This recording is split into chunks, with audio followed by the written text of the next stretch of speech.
Sehingga akibat aliran darah yang deras, dia itu karena pembuluh darahnya itu dindingnya itu lemah, akhirnya jadi malah seperti meniup akibat derasnya aliran darah, jadi seperti meniup balon. Jadi di sini jadi dia akhirnya lama-lama menggembung gitu, ya. Seperti yang ini contoh yang di sebelah kiri Ibu. Ini yang ada bundaran kecil ini, lama-lama menggembung. Nah ini kalau ibaratnya kalau balon kita tiup terus, padahal udah posisinya udah terlalu penuh, tapi masih terus ditiup, lama-lama pecah nggak? Pecah. Pecah, Bu. Nah, sama seperti itu ya.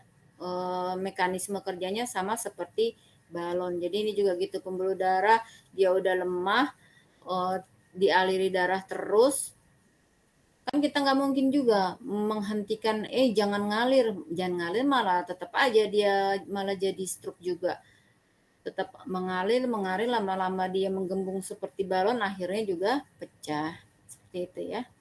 Lanjut.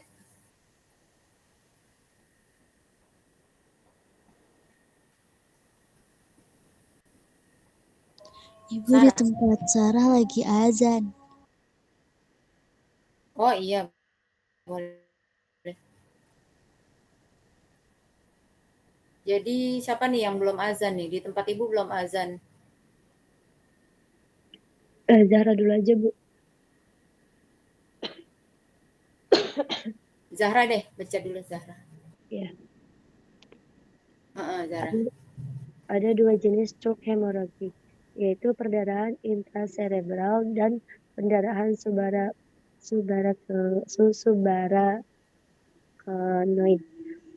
yaitu perdarahan Subarachnoid.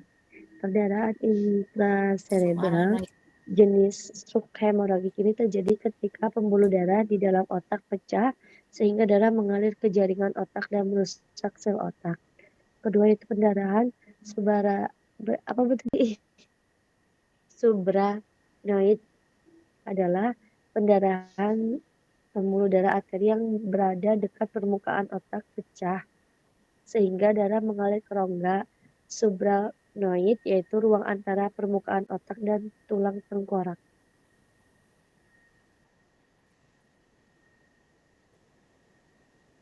Gambarnya aja ya. Intracerebral sama subarachnoid.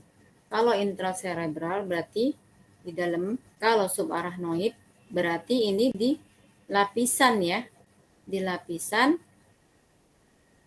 otak. Otak itu kan ada lapisannya, dura mater, arachnoid, pia mater nih. Pia mater. Ini arachnoid nih tengah.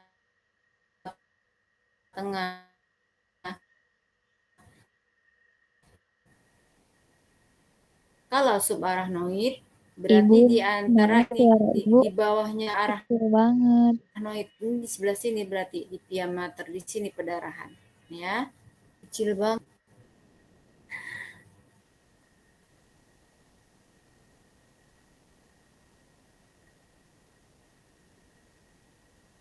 Apakah sekarang sudah kuat? Sudah, Bu. Oke.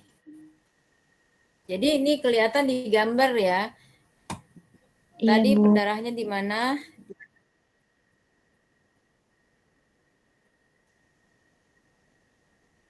Di intracerebral, pembuluh darah di dalam otak.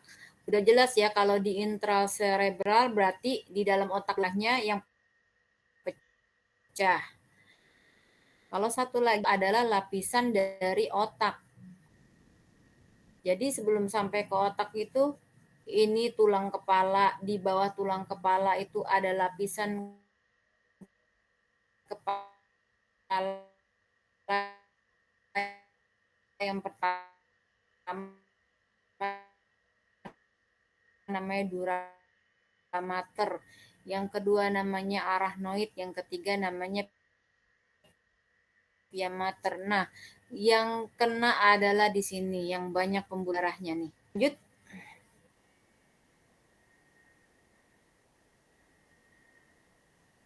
Itu tadi suara siapa yang udah mulai bergabung? Puji, Yang Bu. nggak habis. Puji, Asri sudah Puji, Bu. bisa. Oh iya, Bisa, boleh Bu. Puji. Transient ischemic attack TIA. TIA atau stroke ringan adalah kondisi ketika suplai darah ke otak menurun untuk sementara waktu akibat penyumbatan pembuluh darah di otak. TIA memiliki gejala yang serupa dengan jenis stroke lain, tetapi berlangsung singkat dan dapat hilang dalam hitungan menit atau jam. Meski meski berlangsung singkat, TIA perlu diwaspadai karena kondisi ini bisa menjadi peningkatan bahwa penderitanya mungkin mengalami stroke yang lebih parah di kemudian hari.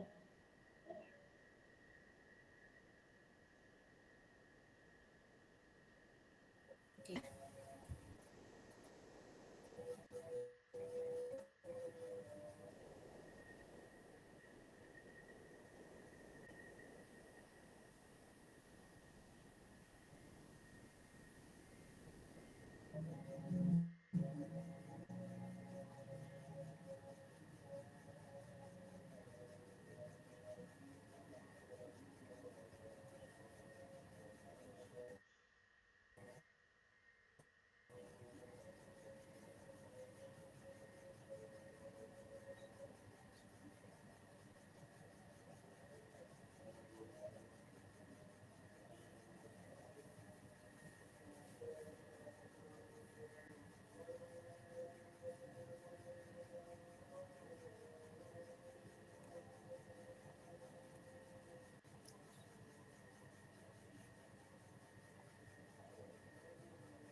Ibu, suara ibu nggak ada. Apa emang ibu nggak ngomong, Bu? Lagi ada azan. Oh iya, Sebentar ya. kirain suaranya nggak ada. Ya, Ibu udah izin tadi. Mungkin putus-putus. Ibu Asri udah bisa buat baca, Bu. Oke.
Allahu Akbar.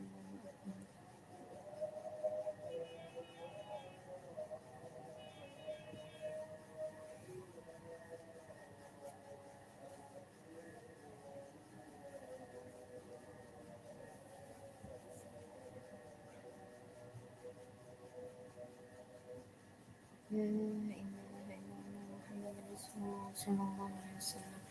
Allahumma rabb hadhihi da'wati tammah wa salatin qa'imah ati sayyidina Muhammadan wasilata wal fadilah syarafa wa darajata al-'aliyata rafi'ah wa ba'athu maqaman mahmudan alladhi wa'adahu wa kadhaba fi kulli mi'ad ya arhamar rahimin. Qul ya rabbi ya rabbi ya rabbi ya rabbi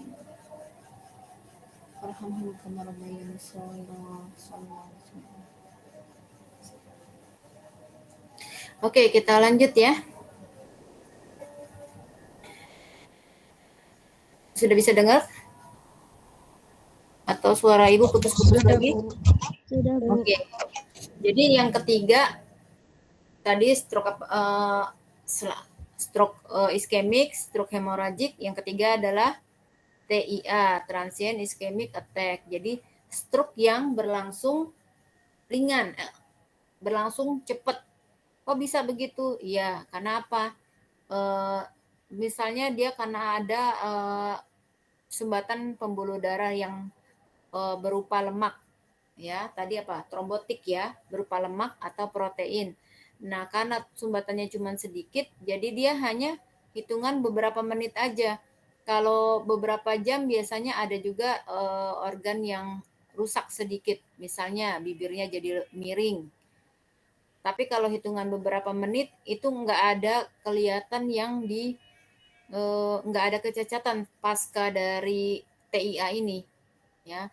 Jadi dia hanya tiba-tiba pingsan, jatuh, nggak bisa bergerak. Nah, kemudian dibawa ke rumah sakit. Biasanya dia tanpa dikasih apa-apa sembuh sendiri. Paling cuma dikasih obat untuk anti biar nggak terjadi serangan yang kedua. Biasanya dokter udah ngasih suntikan antikoagulan. Antikoagulan itu anti pembekuan darah ya. Jadi langsung dikasih suntikan itu biar diharapkan yang tadi pembuluh darah beku, yang ada bekuan darah atau sumbatan lemak itu, begitu dikasih obat tersebut bisa langsung lisis ya, langsung jadi pecah sehingga tidak menyumbat pembuluh darah yang lainnya itu ya. Biasanya kalau kayak TIA ini enggak sampai terjadi kecacatan biasanya ya, seperti itu. Tapi walaupun ringan ada yang sampai bibirnya miring biasanya gitu. Lanjut.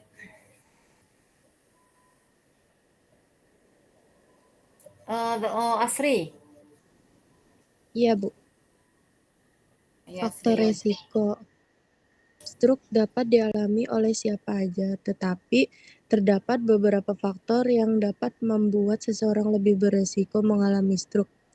Beberapa penyakit yang dapat meningkatkan resiko stroke adalah hipertensi, diabetes, kolesterol tinggi atau dislipidemia, penyakit jantung seperti gagal jantung, penyakit jantung bawaan, infeksi jantung, atau aritmia.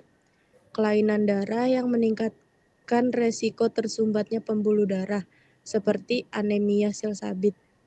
Kelebihan kadar trombosit, polisitemia vera, atau trombofilia. Terus sleep apnea, riwayat TIA atau serangan jantung. Yang terakhir COVID-19. Ya. Faktor resikonya seperti itu ya. Bisa dimengerti nggak? Bisa, Bu. Yang nggak dimengerti yang mana?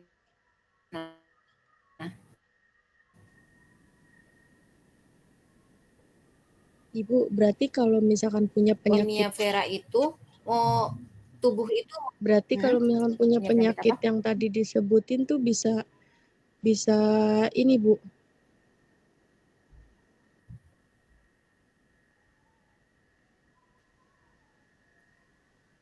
Seperti yang ini gitu.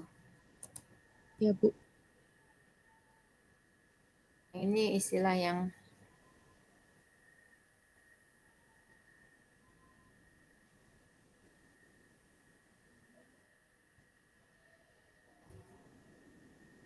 biar diingat, lupa ya. Polisitemia vera. Jadi darahnya tuh terlalu banyak, berarti HB-nya itu tinggi.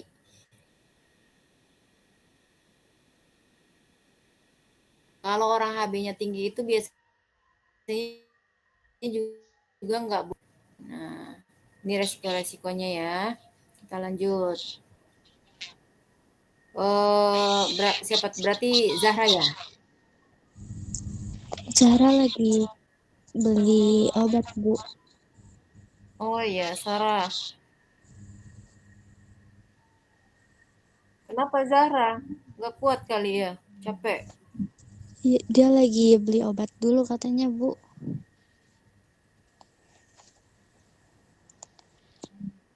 Iya. Tadi Zahra beli obat kan? Iya, Zahra beli obat, Bu.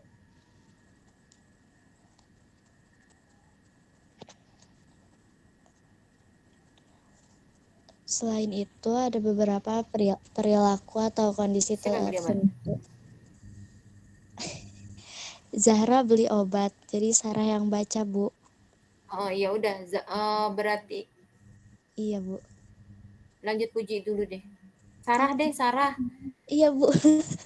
Sarah kan udah ini. Tadi puji sama Asri ya? Iya.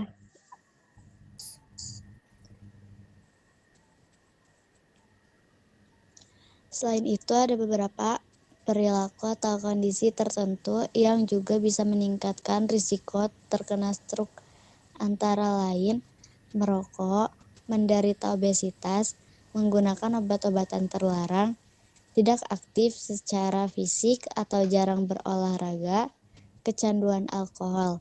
Selain faktor-faktor di atas, stroke juga dipicu oleh kondisi lain seperti riwayat stroke atau darah tinggi dalam keluarga, usia lebih dari 55 tahun, jenis kelamin perempuan, perubahan hormon, atau penggunaan pil KB atau terapi hormon. Bu, Ada yang mau ditanyain nggak di sini?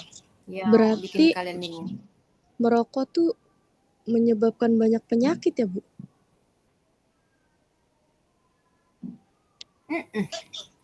Bener banget. Bukan cuma penyakit paru-paru berarti ya, Bu? Bahaya juga. Orang racunnya semua. Yang paling bahaya itu justru perokok pasif.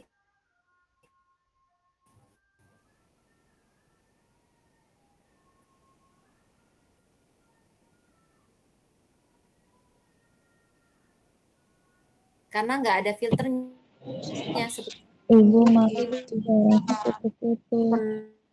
pernah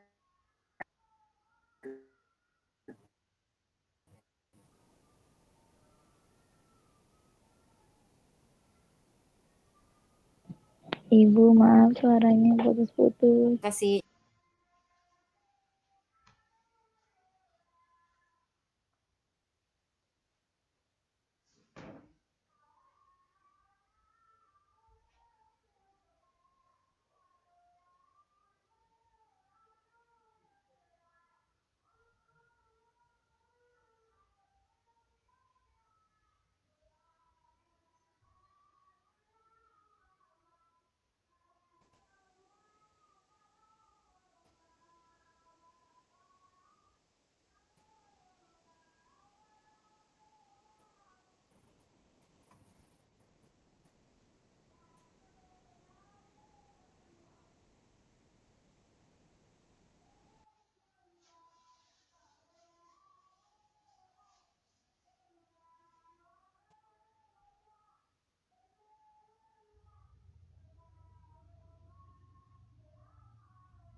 Sudah bisa dengar lagi belum? Sudah, Bu. Sudah, Bu.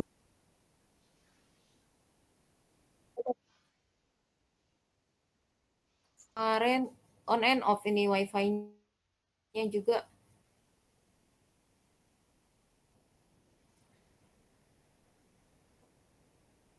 Materinya hilang. Hilang ya? Atau masih ada? Masih kelihatan? Hilang. Hilang, Bu.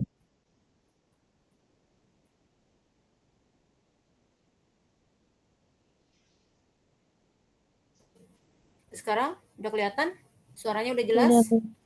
Sudah, Bu. Ya, jadi merokok itu yang paling merokok itu penyebab dari semua penyakit ya. Dan yang paling parah itu kalau kena malah perokok pasif. Karena perokok pasif itu tidak punya filter sama sekali.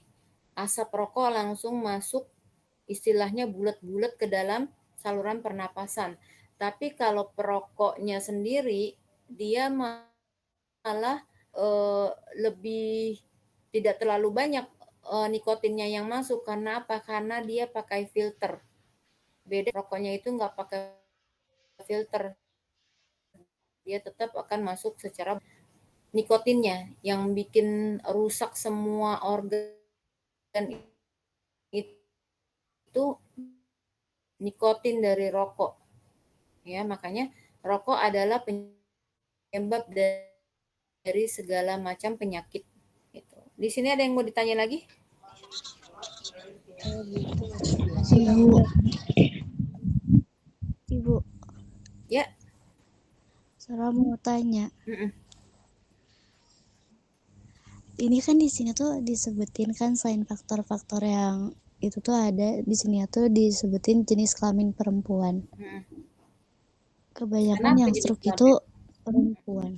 Mm-mm. Atau karena apa, Bu? Satu, karena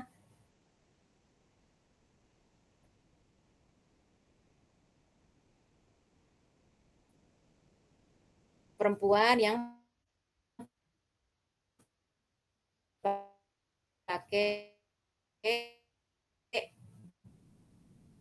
tingkat stres perempuan di rumah tangga seperti beban kerja yang berlebihan, terlalu banyak.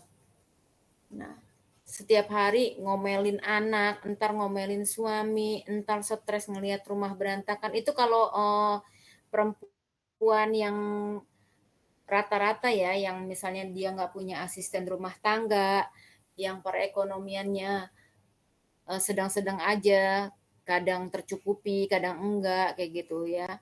Ibu rumah tangga biasanya yang bikin stresnya paling banyak. Atau kalau kalaupun karena berkecukupan semuanya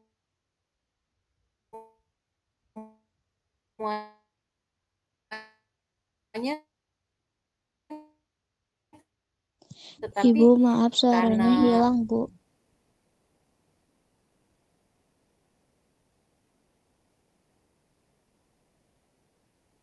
ngurus anak, ngurus yang ya, atau tetap sama aja.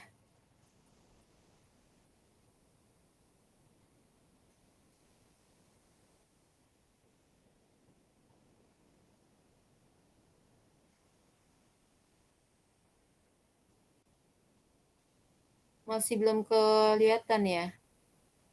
Belum kedengaran?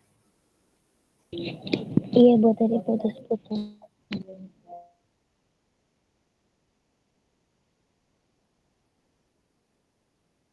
Sekarang masih belum. Oh, udah enggak, Bu?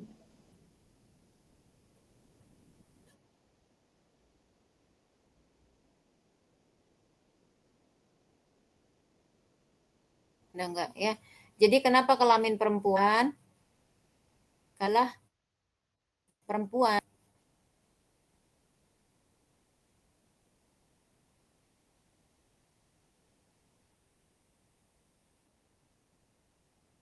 pengguna pengguna pil KB?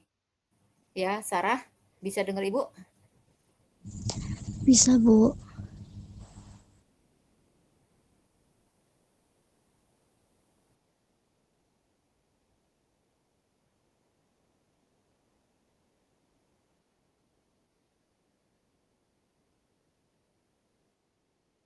Oke, ada lagi yang mau bertanya? Tidak, Bu.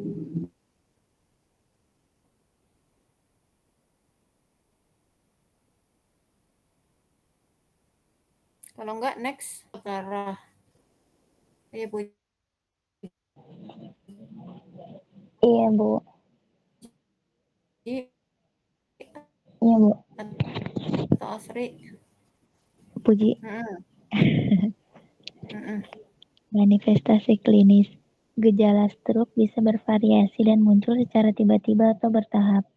Berbagai keluhan yang dialami penderita stroke antara lain wajah tidak simetris atau salah satu sisi wajah turun akibat otot wajah yang melemah, sulit mengangkat lengan atau tungkai akibat lemas atau mati rasa, kesemutan mendadak pada salah satu sisi wajah, kepala, tangan atau kaki, bicara cadel dan tidak beraturan, atau tidak mampu berbicara sama sekali meski penderitanya sadar, mual dan muntah, sakit kepala hebat yang datang secara tiba-tiba disertai kaku pada leher dan pusing berputar, atau vertigo, penurunan kesadaran, sulit menelan disfagia, sehingga mengakibatkan tersedak, gangguan pada keseimbangan dan kendali gerak tubuh, gangguan penglihatan, misalnya penglihatan menjadi ganda.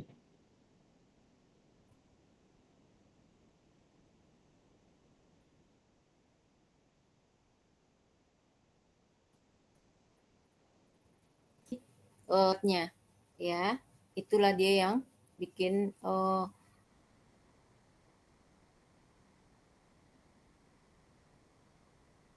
yang membuat dia ada yang orang apa? Ayah ibu kena stroke, dia wajahnya bibirnya enggak miring, wajahnya enggak ada kelainan, cuman memang anggota geraknya kalau semua stroke kan anggota gerak sudah pasti kena, tapi nervous berapanya yang kena itu yang bisa bikin wajah tidak simetris gitu ya. Itu semua stroke seperti itu ya, karena kan otaknya yang kena, otaknya yang mati, tidak kena aliran darah. Ada yang mau ditanyain di sini?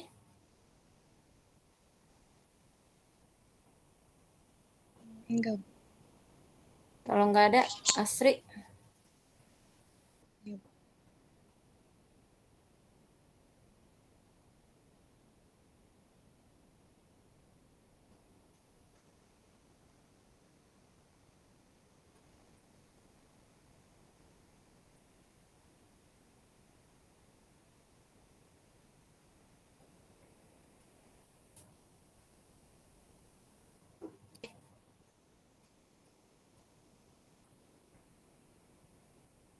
Ibu, Udah, Bu. Udah.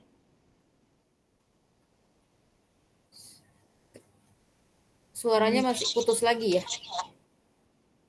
iya Bu. Iya udah. Asri udah bisa baca? Bisa, Bu. Oke, Asri. Ya. Kapan harus ke rumah sakit? Segera ke rumah sakit apabila Anda atau orang terdekat Anda mengalami gejala seperti di atas, seperti yang tadi. Pertolongan medis perlu segera diberikan jika muncul gejala seperti satu sisi wajah turun akibat otot wajah yang melemah. Yang kedua, tidak mampu mengangkat salah satu lengannya.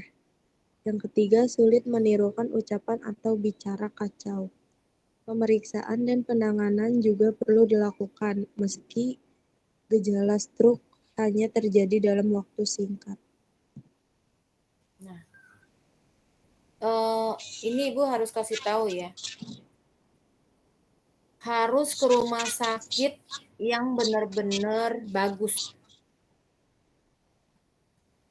Emang beda, Bu? Kalau emang beda, karena dosen Ibu pernah cerita, mamahnya pernah kena serangan stroke. Yang nganter dosen Ibu, anaknya, beliau laki-laki. Kan beliau mengerti kan, Beliau udah kasih tahu gejalanya seperti ini adalah stroke ringan gitu. Iya. Tapi petugasnya nggak mau denger omongan dari Si anaknya itu. suara ibu feedback. Suara ibu feedback. Ibu bisa dengar suara ibu feedback. Jadi petugas medisnya nggak mau dengerin apa kata dosen ibu itu. Akhirnya penanganannya lama, yang harusnya dia langsung dikasih suntikan anti koagulan, suntikan pengencer darah supaya aliran darahnya lancar lagi. Terlalu bertele-tele, banyak anamnesa, akhirnya goal periodnya itu hilang. Akhirnya ibunya cacat, kemudian tidak lama setelah itu meninggal. Ini deh. Kelihatan banget Berarti harus kecewanya, ditanganin lebih cepat ya, Bu? Iya, karena kan pembuluh darahnya tersumbat. Sampai berapa lama? Ingat nggak Walaupun stroke hipoksia? ringan, Bu? Iya, walaupun stroke ringan. Stroke ringan kan resikonya malah lebih tinggi kalau misalnya dia kemungkinan kena stroke lagi malah akan terjadi lebih parah.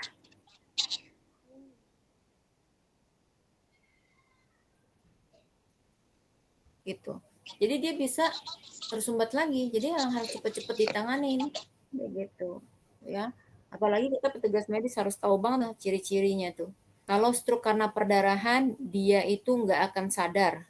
Tapi kalau stroke karena sumbatan, dia itu masih bisa punya sinyal, dia masih bisa sadar, masih sadar. Paling tangannya yang nggak bisa digerakin, paling lunglai aja, lunglai. Nggak bisa digerakin sama sekali, nggak bisa bicara, itu stroke-nya karena sumbatan. Kalau stroke karena perdarahan dia akan pingsan, nggak akan bisa dibangunin. Jadi penanganannya beda. Kalau yang seperti itu harus segera dioperasi. Harus segera dioperasi. Kalau yang karena sumbatan harus segera dikasih suntikan koagulan.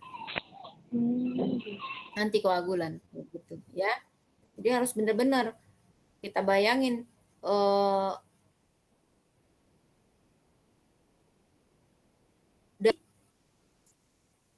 oksigen, seberapa banyak manusia bisa hidup tanpa oksigen. Nah, di situ jadi logikanya. Nggak akan bisa bertahan lama orang yang tanpa oksigen. Kenapa ada gold period yang bisa sampai 2 jam? Karena bisa disuplai dari anggota tubuh lain yang masih menyimpan pasukan oksigen. Nah, makanya nggak boleh terlalu lama oksigennya kelamaan di situ nggak dialiri darah. Kayak gitu. Kalau nggak dialiri darah cuman karena nutrisi, masih bisa punya cadangan. Tapi kalau oksigen, bisa lama-lama habis karena lari semuanya ke bagian otak situ. Supaya nggak cepet matinya otak itu tersebut gitu. Ya, cuma 2 jam. Goal periodnya. Jangan sampai lama-lama. Kalau kalian tanter ke mulut, ada tuh rumah sakit ini orangnya pada cekatan gitu. Ada ini rumah sakitnya ini orangnya terlalu santai kayak gitu. Nah saat itu dosen ibu itu karena pertolongan yang cepat mungkin dia yang deket-deket rumah aja kali. Beliau nggak cerita sampai detail. Tapi kelihatan sekali wajah kecewanya saat dia ceritain tentang itu, tentang mamahnya. Saat beliau ceritain tentang mamahnya. Lanjut.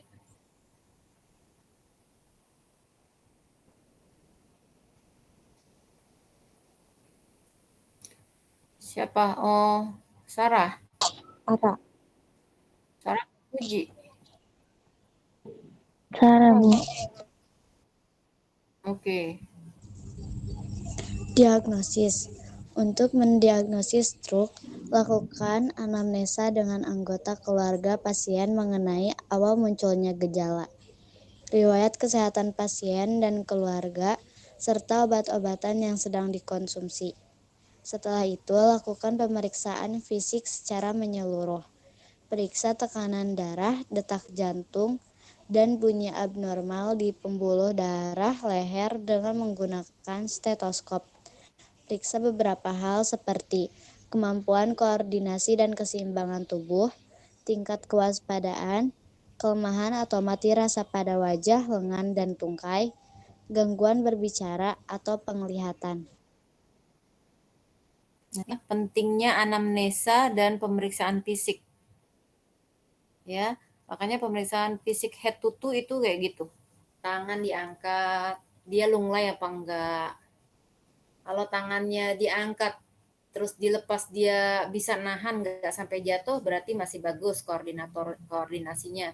Tapi begitu diangkat, dilepasin tangannya langsung jatuh terkulai, berarti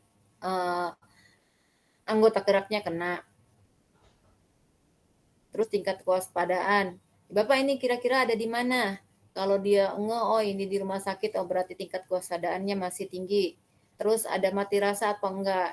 Muka ya, terutama wajah disentuh. Coba mana berasa enggak gitu ya.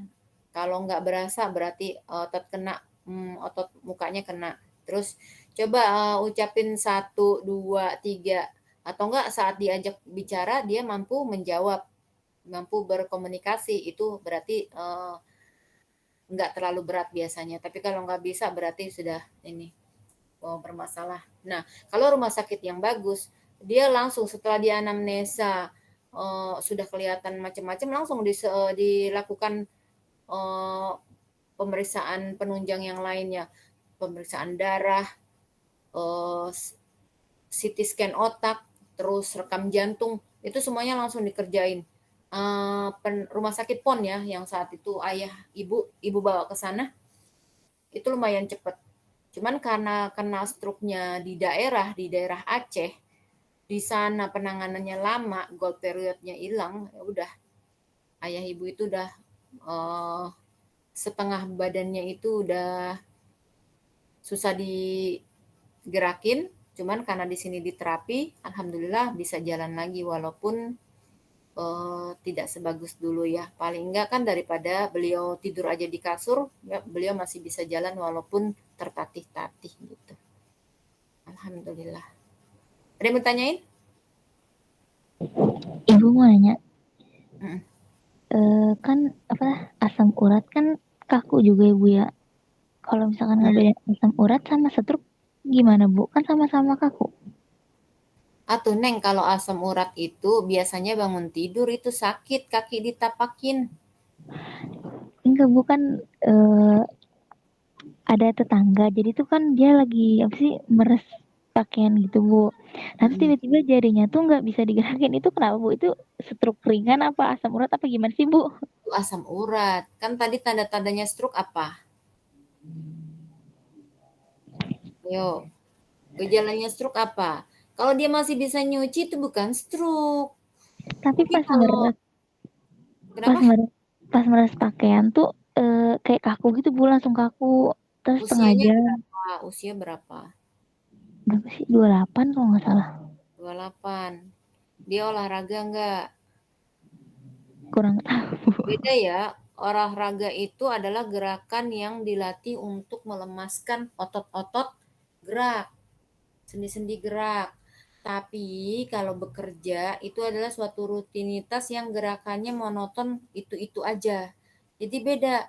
Orang yang sering meres itu lama-kelamaan emang jari-jarinya jadi sakit. Buat meres, lama-kelamaan dia suka sakit. Coba suruh minum Anlen aja yang ada cairan sendi, ada kondroitin, supaya cairan sendinya itu, sendi-sendi jarinya itu kembali normal, kembali bagus. Kemungkinan itu aja. Ya Bu, makasih Bu. Oke. Lanjut. Pemeriksaan penunjang lain. Tes darah. Pemeriksaan ini dilakukan untuk mengetahui kadar gula darah, infeksi dalam darah, dan kecepatan pembekuan darah. Tes darah juga dapat dilakukan untuk memeriksa keseimbangan elektrolit dalam darah. CT scan. Melalui CT scan, dokter dapat melihat kondisi otak secara detail. Pemeriksaan ini dilakukan untuk mendeteksi tanda-tanda perdarahan, tumor, stroke, atau kondisi lainnya. MRI. Pemeriksaan MRI bertujuan untuk menghasilkan gambaran detail dari otak pasien. MRI dapat mendeteksi jaringan otak yang mengalami kerusakan akibat stroke iskemik atau perdarahan otak. Waktu itu pernah dibahas ya sama Ibu, udah pernah dikasih tahu CT scan sama MRI itu hampir sama ya. Jadi CT scan itu seperti ronsen tapi dia per lapis-lapis kelihatan. MRI itu seperti CT scan tapi dia itu bukan dari sinar radiologi tetapi melalui suara yang dialihkan menjadi bentuk gambar ya. Nah, ini jadi dokter bisa pakai antara dua, entah CT scan entah MRI, tapi paling sering sih CT scan ya yang dokter pakai gitu. Tapi enggak penutup kemungkinan MRI juga dipakai. Kalau MRI biasanya untuk ibu yang lagi hamil kalau terkena stroke. Tapi kalau CT scan buat yang non hamil ya. Kayak gitu. Di sini ada mau ditanyain? Enggak, Bu. Lanjut. Nah ini ya, pokoknya yang ini yang seperti Ibu udah bilang tadi, diperiksa EKG-nya. Nah EKG diperiksa untuk apa tuh? Nih Ibu udah sempat bahas tadi. Yuk dibaca. Elektrokardiografi. Elektrokardiografi atau EKG dilakukan untuk mengetahui aktivitas listrik pada jantung. Melalui pemeriksaan ini, dokter dapat mendeteksi adanya gangguan irama jantung atau penyakit jantung koroner yang mungkin menyertai stroke. USG Doppler karotis. Pemeriksaan ini menggunakan gelombang suara untuk menghasilkan gambar detail aliran darah dalam pembuluh arteri karotis di leher. Tujuan tes ini untuk memeriksa adanya penumpukan lemak, plak, dan kondisi aliran darah di dalam arteri karotis. Ekokardiografi dilakukan untuk mendeteksi penurunan fungsi pompa jantung dan sumber gumpalan di dalam jantung. Gumpalan tersebut dapat bergerak dari pembuluh darah jantung ke pembuluh darah otak, sehingga menyebabkan stroke. Ya. Penjelasannya gimana? Jelas semuanya ya? Ada yang mau ditanyain di sini?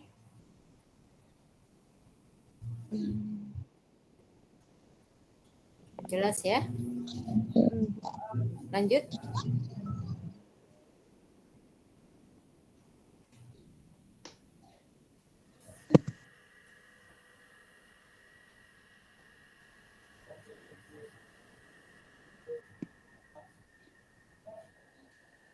Siapa sekarang? Asri.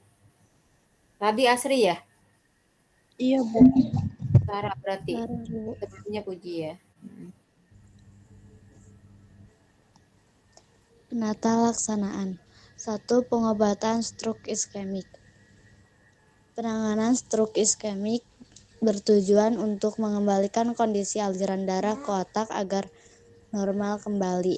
Beberapa metode penanganan yang bisa dilakukan yaitu 1. Suntikan RTPA. Suntikan RTPA rekombinant tissue plasminogen aktivator diberikan melalui infus. Tujuan pemberian suntikan ini adalah untuk mengembalikan kondisi aliran darah menuju otak. Suntikan RTPA dapat diberikan dalam waktu 3-4,5 jam setelah gejala pertama muncul. Yang kedua, obat antiplatelet. Antiplatelet atau obat pengencer darah seperti aspirin atau tiklopidin dapat diberikan untuk mencegah pembekuan darah. Yang ketiga, obat antikoagulan. Obat antikoagulan seperti heparin biasanya diberikan kepada penderita stroke dengan gangguan irama jantung. Sama seperti obat antiplatelet, antikoagulan juga berfungsi untuk mencegah pembekuan darah. Ada yang mau ditanyain? Nih, jadi kalian harus tahu nih gejalanya seperti apa, terus punya riwayat penyakit apa, nah langsung kasih tahu biar petugasnya kerja cepat, setelet atau antikoagulan. Kalian harus ngerti ya kayak gini ya. Iya, Tapi Bu. ya biasanya platelet ini diberikan setelah pasiennya pulang sih. Semuanya masuk, semuanya pakai infusan obat-obat suntikan. Lanjut. Obat antihipertensi. Obat antihipertensi diberikan untuk mengendalikan tekanan darah. Jenis obat hipertensi tersebut adalah ACE inhibitor, alpha blocker, dan beta blocker. Diuretik, thiazid atau obat antagonis kalsium. Statin memberikan obat Antagonis golongan kalsium.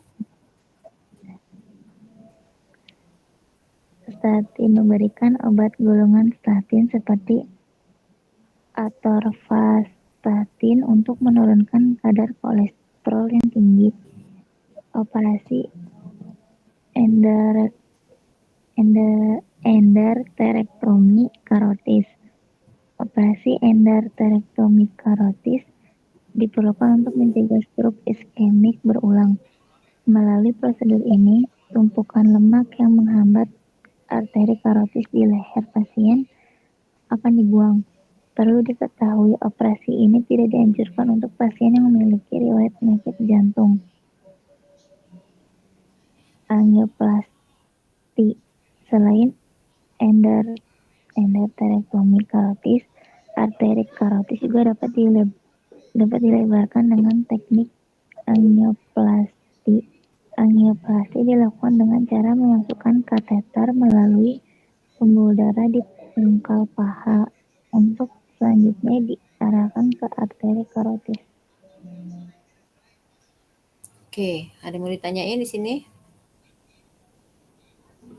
Ibu mau nanya. Tidak.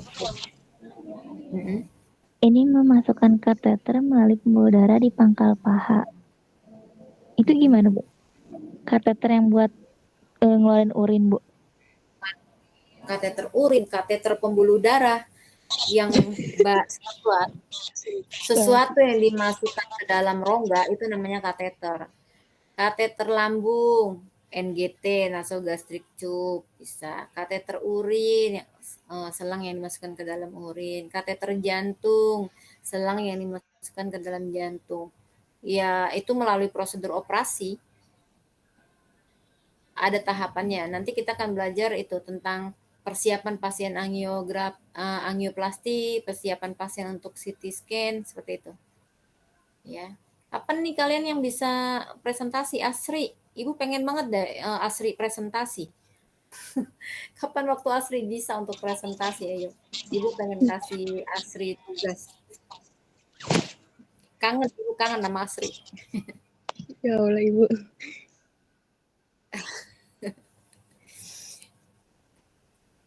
Iya kan Asri doang yang belum pernah presentasi kan? Iya, Bu. Senin depan bisa presentasi nggak? Bisa, Bu. Bisa. Ya udah nanti Ibu kasih tugas ya kalian sama Pak Alif untuk gantian. Nanti besok kalian yang presentasi Senin depan. Iya, Bu. Itu tugasnya untuk bareng-bareng terus saya yang presentasiin, Bu. Enggak, masing-masing dapet. Cuman Ibu pengen pas Asri bisa, Asri duluan yang maju. Iya, Bu, siap. Terus ntar gantian gitu, Bu. Iya, gantian. Iya, Nah, siap. masing-masing harus siapin pertanyaan ya, biar enggak sepi diskusinya, oke? Siap, Bu. Oke, lanjut.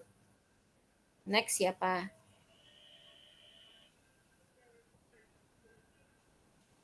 Pengobatan. Uji. Siapa? Next siapa? Saya, Bu. Oke. Pengobatan stroke hemoragik. Pada kasus stroke hemoragik, pengobatan bertujuan untuk mengurangi tekanan pada otak dan mengontrol perdarahan. Penanganan yang dapat diberikan untuk penderita stroke hemoragik ini diantaranya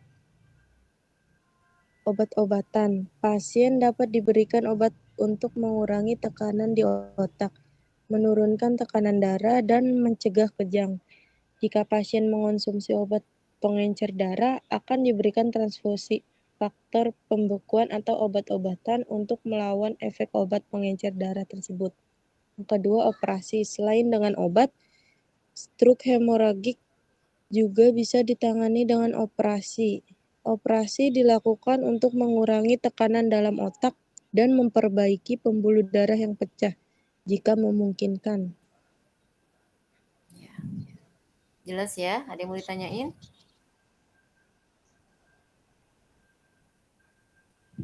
Tidak, Bu. Lanjut.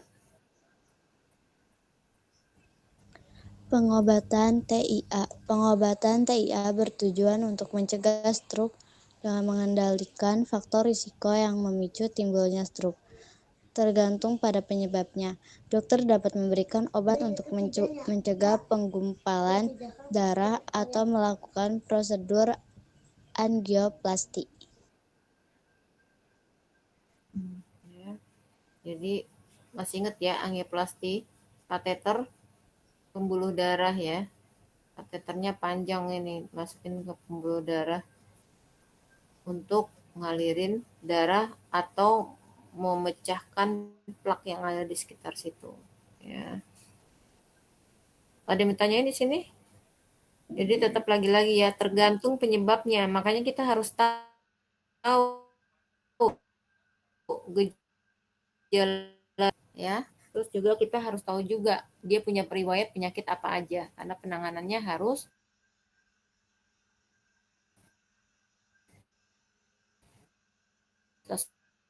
sesuai dengan dokternya dulu. Gitu. Lanjut. Masa pemulihan dan rehabilitasi stroke. Kerusakan otak yang diakibatkan oleh stroke memerlukan perawatan jangka panjang untuk membantu penderitanya benar-benar pulih. Proses rehabilitasi tersebut tergantung pada gejala dan tingkat keparahan kondisi pasien. Berikut adalah jenis-jenis rehabilitasi untuk mendukung pemulihan penderita stroke. 1. Pemulihan fisik. Untuk memperbaiki postur tubuh dan keseimbangan berjalan yang terdampak stroke, dokter akan menyusun rencana fisioterapi. Umumnya, terapi fisik memiliki dua target, yaitu target jangka pendek dan jangka panjang. Pada target jangka pendek, pasien akan dilatih untuk melakukan gerakan sederhana seperti mengambil sebuah benda, sementara untuk target jangka panjang, pasien akan dilatih untuk berdiri dan berjalan. Itu ya. Pemulihan fisiknya yang paling gampang kayak gitu dulu. Oke, ada yang mau ditanyain? Jadi jangan langsung berat-berat. Ayo coba, jalan cepet deh, coba jalan cepet. Ini nggak bisa. Begitu ya, jadi memang harus bertahap. Karena kan pembuluh darahnya rusak ya. Artinya kabelnya tuh rusak. Mana bisa langsung cepet-cepet dibenerin juga nggak bisa langsung ya. Terus ada juga latihan ya. Dan latihannya dari yang ringan sampai yang untuk jangka panjang. Gitu. Lanjut.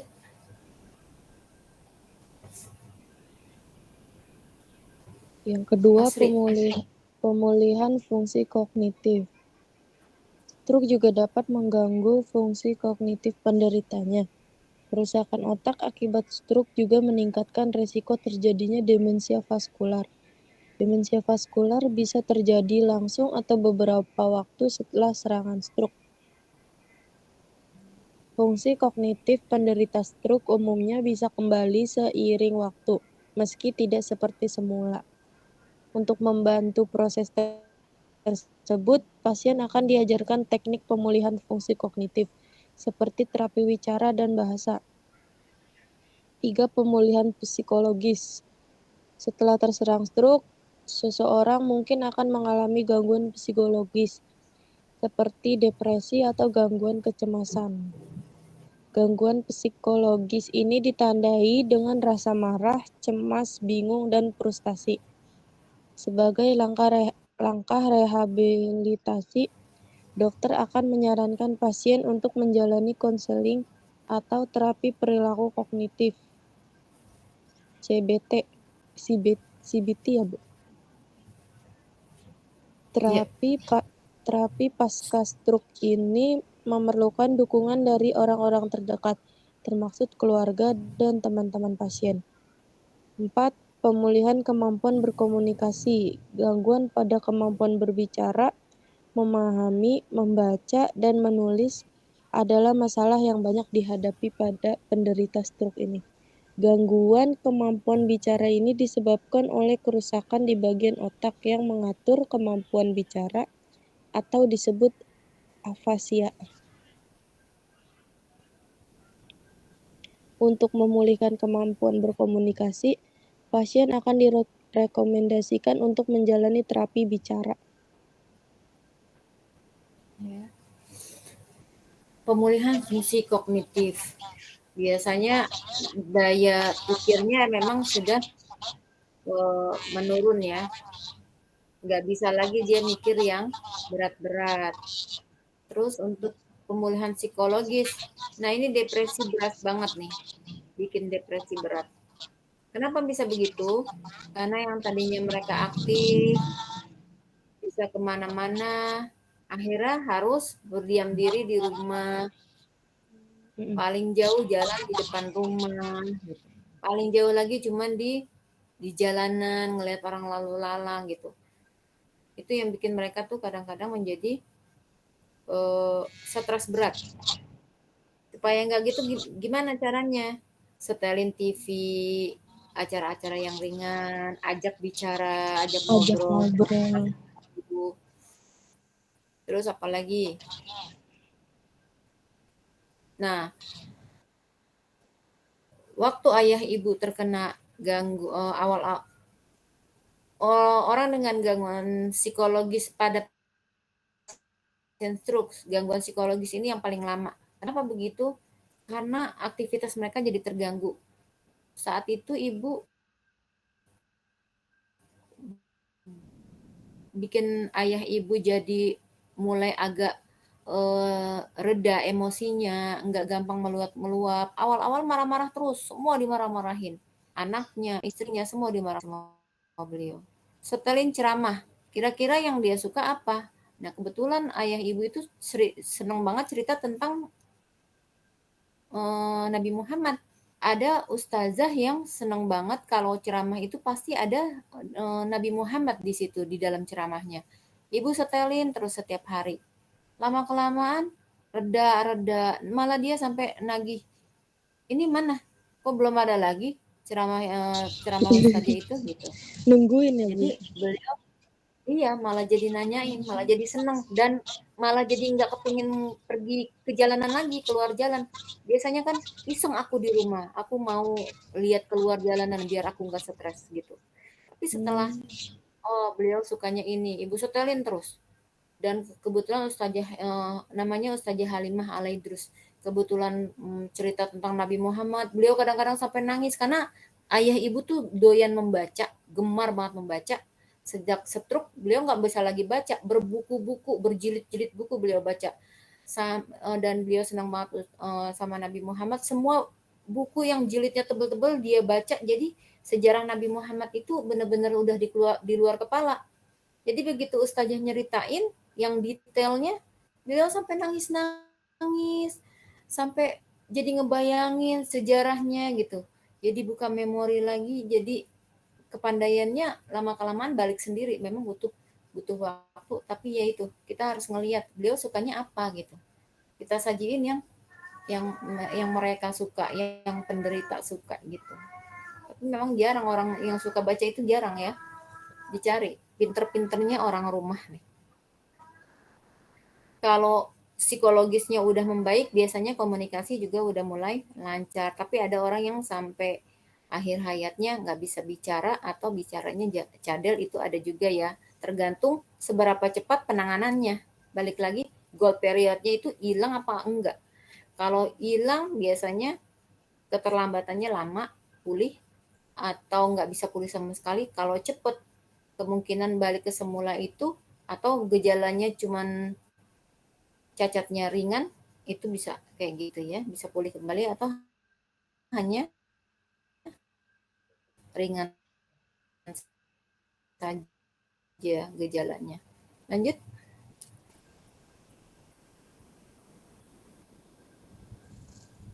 5. Pemulihan fungsi penglihatan. Sebagian penderita stroke mengalami gangguan penglihatan pasca stroke, seperti buta pada salah satu Siapa? mata. Sarah, Bu. Pada salah satu mata atau penglihatan ganda. Pasien yang mengalami kondisi ini akan dianjurkan untuk menjalani operasi atau terapi gerakan mata. Oh iya, Sarah. Yang keenam, pemulihan cara berkemih. Stroke dapat menyerang bagian otak yang mengendalikan saluran kemih atau sistem urinaria.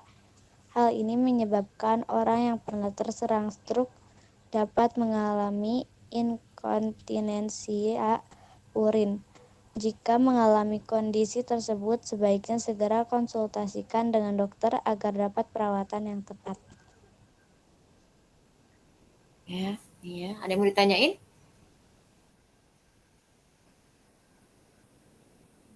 Kalau nggak ada, kita lanjut.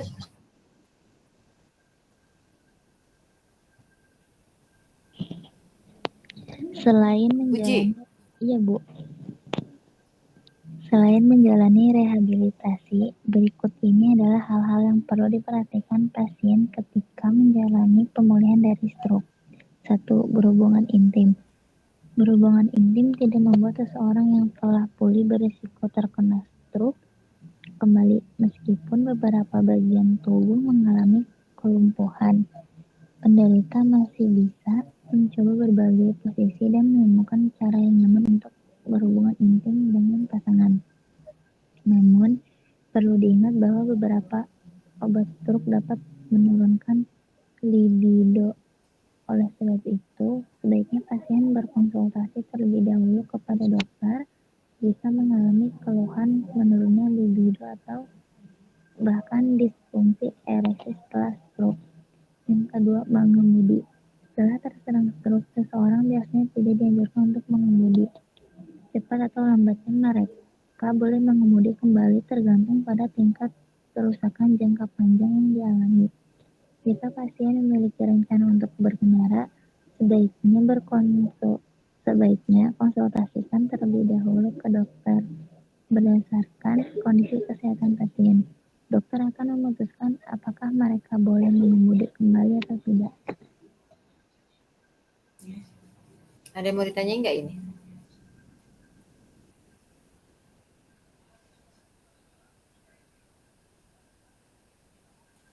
Ada nggak yang bisa berhubungan intim lagi? Ada nggak yang normal?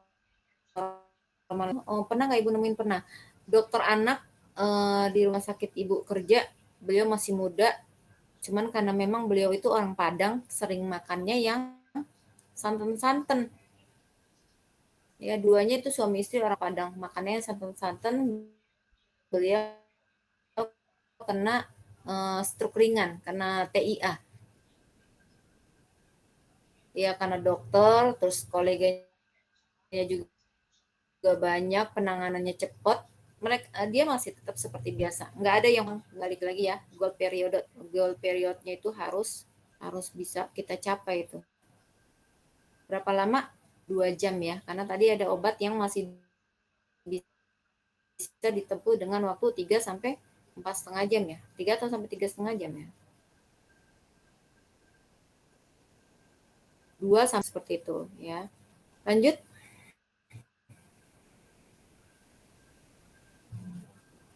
Asri?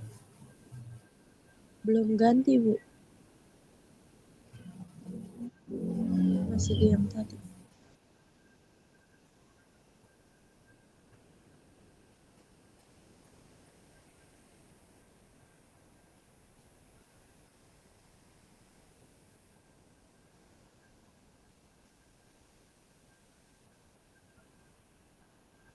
Asri udah bisa baca? PowerPoint-nya belum ganti, Bu. Masih yang tadi. Oh, hilang ya? Ya, Ini panduan keluarga udah pindah? belum. Ini? Nah, udah. Ini udah pindah belum? Udah. Oke. Panduan untuk keluarga dan kerabat pasien. Keberhasilan rehabilitasi untuk pasien stroke memerlukan dukungan dari keluarga dan kerabat pasien. Ada banyak bentuk dukungan yang bisa dilakukan, yaitu memberikan motivasi pada penderita untuk mencapai target jangka panjang yang dimilikinya. Beradaptasi dengan kondisi penderita, seperti berbicara dengan perlahan jika ia mengalami masalah komunikasi. Berpartisipasi dalam proses fisioterapi dan memberikan dukungan moral dan keyakinan bahwa kondisi penderita akan pulih seiring waktu. Ya, tapi dengan fisioterapi. Tapi kalau misalnya enggak fisioterapi terus kita bilang nanti pulih, itu namanya memberi angan-angan kosong ya. Nah, selama mereka menjalani fisioterapi itu kan memang hal yang membosankan karena kan nggak cuma sekali dua kali, harus berkali-kali. Nah, sambil mereka menjalani fisioterapi itu kita harus yakinin sembuh, insya Allah sembuh. Kalau mau, kalau kuat untuk keinginannya kuat untuk sembuh. Kalau bapaknya sendiri nggak semangat, percuma kita fisioterapi. Mau berapa kali fisioterapi pun kalau nggak semangat nggak akan bisa pulih lagi gitu. Ayah ibu itu sudah kena sampai 4 kali serangan dan alhamdulillah cuma anggota geraknya aja yang bermasalah. Lainnya semuanya alhamdulillah normal. Masih dalam batas normal dan tidak minum obat apapun. Alhamdulillah. Ada yang tanyain?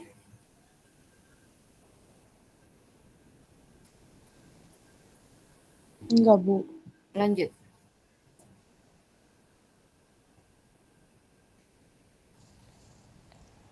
Rasa frustasi dan kesepian kerap dialami oleh mereka yang merawat penderita pasca stroke. Oleh sebab itu, mereka juga perlu menjaga kesehatan fisik dan mentalnya. Berikut adalah tips yang bisa dilakukan untuk orang yang merawat penderita pasca stroke. 1. Menerima perubahan perilaku pasien. Kepribadian orang yang pernah terserang stroke kerap mengalami perubahan dan kadang-kadang perilakunya bisa tidak rasional. Meski menjengkelkan, cobalah untuk mengerti kondisi mereka. Perlu diingat bahwa kepribadian asli penderita akan kembali jika rehabilitasi yang dijalaninya mengalami kemajuan. 2. Berpikir positif dan tetap sabar. Untuk mendukung pemulihan orang yang pernah terserang stroke, perlu pikiran yang positif dan kesabaran ekstra. Anda juga tetap harus memberikan semangat dan pujian sehingga mereka akan terus termotivasi untuk sembuh dan mencapai target jangka panjang yang telah disusun. 3. Meluangkan waktu untuk diri sendiri. Meski sedang merawat orang yang menjalani pemulihan stroke, jangan mengabaikan kesehatan fisik dan mental diri sendiri. Bersosialisasi dengan teman-teman atau rekreasi dapat menjernihkan pikiran dan membantu diri menghadapi situasi yang sedang dijalani. Nah, ini mah untuk ibu ya. Karena ibu yang merawat orang stroke. Alhamdulillah ini dikerjain. Nah, ini kalian bisa kasih pendidikan kesehatan buat orang-orang yang merawat stroke nih. Kalau di rumah kalian nggak ada yang stroke, berarti kalian beri penkes ya sama orang-orang yang kena stroke. Bacain aja ini, nih, bacanya nih kayak gini ya. Jadi apa nih? Ibu harus nerima kondisi beliau yang kadang-kadang suka marah, kadang-kadang ngambek kayak gitu. Terus sabar, emang harus banyak sabar. Enggak stroke pun kita memang harus banyak sabar ya, terutama karena kalau yang kena adalah orang tua. Kan memang kita harus berbakti sama orang tua. Di agama harus begitu, enggak semua di agama Islam, semua agama juga akan harus memuliakan orang tuanya ya. Mau dia sakit mau nggak sakit, apalagi lagi sakit kita harus bakti banget. Terus meluangkan waktu untuk diri sendiri. Apa sih yang kita suka? Kalau suka ibu sukanya apa? Diurut misalnya, ya udah pergi aja urut, habis itu relax, tidur enak, atau enggak ngapain rekreasi sama teman-teman. Kadang-kadang suka kalau rekreasi biasanya ibu lebih senang bareng keluarga ya, karena ibu orangnya lebih senang ngumpul sama keluarga. Jadi kita punya waktu untuk rekreasi sekeluarga, keluarga besar gitu. Jadi lebih enak di situ. Terus apa lagi? Lanjut. Komplikasi. Stroke dapat menyebabkan berbagai masalah kesehatan lain yang sebagian besar membahayakan nyawa. Beberapa komplikasi stroke yang bisa terjadi adalah 1. Deep vein thrombosis. Penderita stroke yang tidak bisa bergerak dalam waktu lama berisiko mengalami penggumpalan darah di tungkai atau deep vein thrombosis. Pada beberapa kasus, gumpalan darah bisa menuju ke paru-paru dan mengancam jiwa penderitanya. Yang kedua, hidrocephalus. Sebagian penderita stroke hemoragik dapat mengalami hidrocephalus. Kondisi ini terjadi akibat penumpukan cairan di dalam rongga otak. Untuk menanganinya, dokter akan memasang selang khusus ke dalam otak untuk membuang cairan yang menumpuk. Pneumonia aspirasi. Pneumonia aspirasi disebabkan oleh kerusakan saraf pada otot-otot yang berfungsi untuk menelan. Akibatnya, makanan dan minuman yang dikonsumsi berisiko masuk ke dalam saluran pernapasan. Oke. Ada yang mau ditanyain? Deep vein thrombosis ya, yang kalian jarang dengar nih. Jadi, halo. Hai. Iya, Dedek diam dulu ya sayang ya. Jadi di vein trombosis itu penggumpalan darah di tungkai ya, daerah tungkai. Selain bisa menyebabkan kematian, itu bisa menyebabkan kecacatan. Karena apa? Pembuluh darah di tungkainya itu beku, jadi nggak ada aliran darah. Yang paling bikin sedih adalah kalau kematian bisa langsung mati begitu ya. Mungkin keluarga nggak terlalu sedih, tapi buat penderita kalau misalnya sampai terjadi amputasi. Nah, teman ibu ada tuh yang sampai mamahnya diamputasi kena deep vein thrombosis. Nah, trombosis. Beliau malah lebih depresi. Tapi untung keluarganya mendukung semua. Memang dukungan keluarga itu penting banget. Jadinya semuanya yang tadinya beliau depresi berat akhirnya bisa menerima keadaannya ya, kayak gitu. Kadang-kadang orang sampai bilang mendingan mati aja daripada begini gitu kan, saking nggak kaki. Ada yang mau ditanyain? Enggak, Bu. Lanjut. Kelumpuhan atau cacat permanen. Stroke menyebabkan otot lemas atau bahkan tidak mampu digerakkan. Kondisi ini bisa menimbulkan gangguan keseimbangan sehingga meningkatkan resiko terjatuh atau mengalami cedera. Kesulitan menelan dan berbicara. Kesulitan menelan dan berbicara bisa terjadi karena stroke memengaruhi kontrol otot-otot di mulut dan tenggorokan. Akibatnya, penderita stroke umumnya kesulitan untuk makan atau berbicara dengan jelas. Depresi. Orang yang pernah mengalami stroke umumnya kesulitan mengendalikan emosinya. Hal ini membuat mereka cenderung mengalami depresi. Ada yang ditanyain yang di sini? Jelas semua ya? Iya. Oke, lanjut. Iya. Siapa lanjutnya? Next. Sarah, Bu. Ayo Sarah.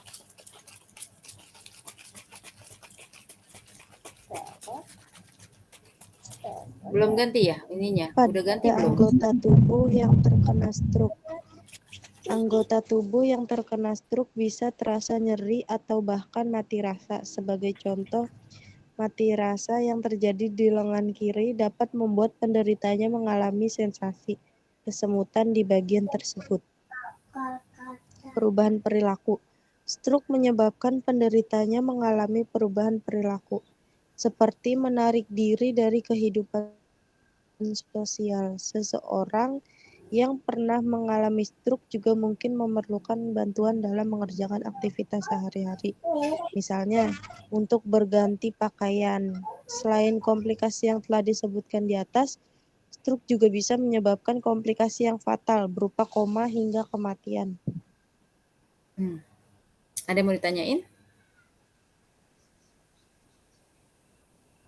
Tidak. Nah ya, jadi ini ya semuanya ya gejala-gejalanya. Karena stroke itu bukan penyakit yang setahun 2 tahun terus sudah itu selesai, enggak. Tahunan ya, tahunan. Membuat benar-benar luar biasa, membuat lelah si pasien, juga membuat lelah keluarga yang merawatnya. Tapi kalau kita balik lagi, ini semua udah kehendaknya Allah, kita ngejalaninnya ya anggap aja ini sebagai ladang pahala buat kita, karena berbuat baik untuk sesama, mau itu saudara, mau itu orang tua, berbakti atau berbuat baik untuk sesama, ganjarannya akan diberikan sama Allah yang lebih baik, yang berkali-kali lipat lebih bagus. Ya, itu aja motivasinya ya. Lain-lain mah udah nggak ada motivasi lagi. Apa coba keinginan kita buat di dunia untuk ngerawat pasien-pasien stroke? Nggak ada kan? Cuman apa? Berharap kebaikan di akhirat aja nanti, ya kan? Nggak ada. Ya, hanya kelelahan. Kadang-kadang kelelahannya itu. Healingnya apa? Ya itu. Jangan lupa rekreasi. Rekreasinya yang seneng. Ibu lebih senang luluran, ya luluran kerjain. Ibu senang banget luluran tuh semuanya sampai ketidur-tiduran. Kerjain luluran. Ibu senang dipijit, ya panggil tukang pijit ke rumah gitu. Lebih enak kan kalau di rumah bisa bebas, tapi kalau di tempat lain lebih privasinya kurang terjaga gitu. Apalagi jalan-jalan, sekali-kali belanja, cia itu bisa ya dikerjain. Jadi healing gitu ya. Oke, PR, pelajaran. PR, bukan PR, latihan soal, ayo. Kebetulan ada kumpul semuanya, bikin satu orang, ayo. Masalah keperawatan dari stroke, Bu.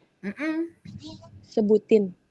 Iya, apa kira-kira yang bisa timbul dari stroke? Masalah keperawatannya apa yang bisa ditimbulkan dari penyakit stroke?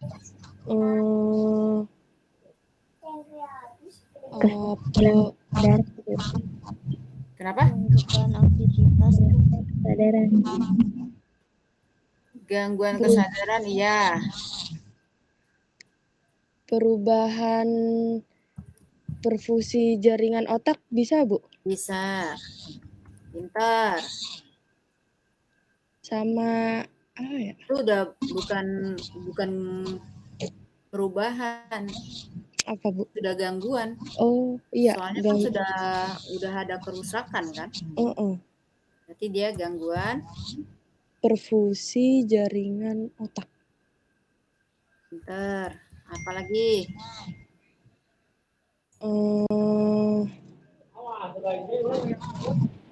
Resiko ketidakseimbangan nutrisi bisa, karena dia kesulitan menelan. Tadi ya ada gejala-gejala apa? Susah menelan. Resiko. Berarti nutrisi yang masuknya nggak seimbang ya, Bu? Iya, kebutuhan nutrisi kurang dari kebutuhan. Ayo, yang mana lagi?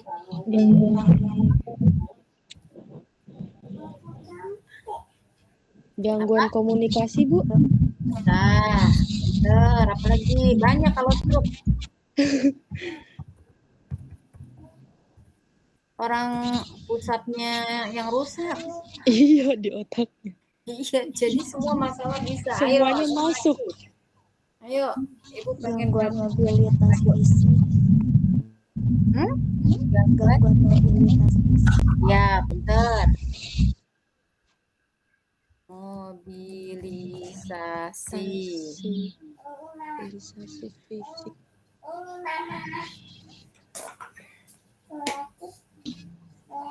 Mau lagi sayang? Ya, Mama bikinin ya. Mau yang putih? Yang putih apa yang coklat? Ayo, siapa lagi? Oke. Apa lagi? Ayo.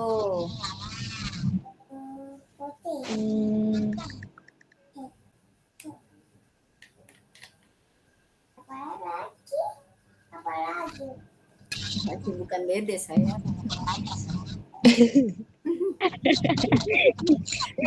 Gangguan eliminasi, Bu. Pinter.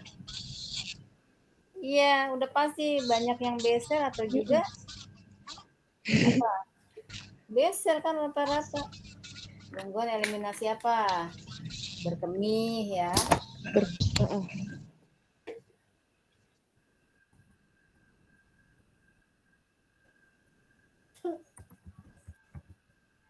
Lagi. Ayo Ibu seneng dah begini dah aktif. Apalagi ya? Apalagi ya. Bilang kakak, apalagi kakak? Apalagi kakak? Masya Allah. Ya, apalagi? No sayang, no. Don't touch. Makan, Dede. Ya kasih susu nih. Ayo. Apalagi?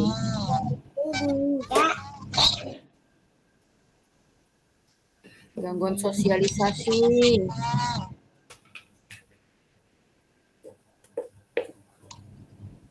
Ini kan? Apa tadi? Ada suara.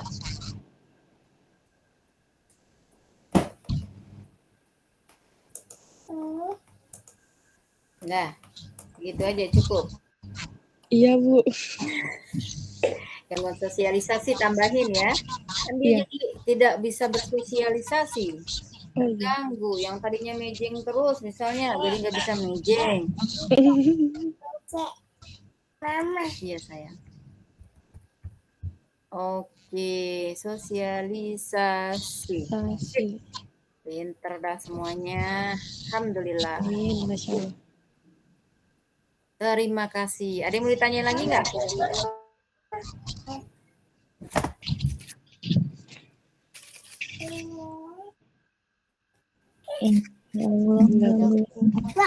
Kalau sudah punya stop ya. Oke, kalau sudah nggak ada yang ditanyain lagi, karena bocilnya sudah datang, sudah mulai ikut-ikutan dia. Dengan membaca wabillahi taufik wal hidayah. Terus apa lagi? Baca sholawat dulu ya. Allahumma sholli ala sayyidina Muhammad wa ala alihi wasallim. Wabillahi taufik wal hidayah. Wassalamualaikum warahmatullahi wabarakatuh. Waalaikumsalam warahmatullahi wabarakatuh. Pamit ya. Terima kasih semuanya. Terima kasih juga, Bu. Sama.